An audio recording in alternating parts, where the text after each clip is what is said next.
ልጅ አላችሁ ካላችሁ ፈጣሪ በሞገስና በጥበብ ያሳድግላችሁ። ይኸውልሽ እህቴ፣ በልጅሽ ምክንያት ብዙ ልትሸከሚያቸው ማትሻቸው ነገሮች አሳልፈሽ ይሆናል። ለልጅሽ ስትይ ማትፈልጊውን ነገር ውስጥም ገብተሽ ይሆናል። ይህን ሁሉ ነገር እውነቴን ነው የምልሽ አትጥዩ። አምላክ እኮ በምትከፊ መስዋዕትነት ልክ የሸለመሽ ውድ ስጦታሽ። ስለዚህ ከጎንሽ ሳትለይ ልጅሽን አቅፈሽ ዓለምሽን ፍጠሪ።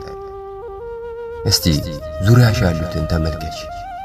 ብዙዎች ለፍተው ደክመው ሀብት አከማችተው ነገር ግን ለልጅ ያልታደሉ ቤት ይቁጠራቸው። አንቺ የምትማረሪበት ለእነሱ ግን ናፍቆት የሆነባቸው። ይህንንም አስተውል።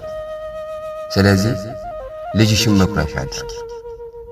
አንተስ ወንድሜ ልጅ እያለህ ያፈርክበት ማመን የከበደ አልያም የጀርባ ታሪኬን ያበላሻል ብለህ የሸሸኸው ግድ የለህም። ወደ ልጅ ተመለስ።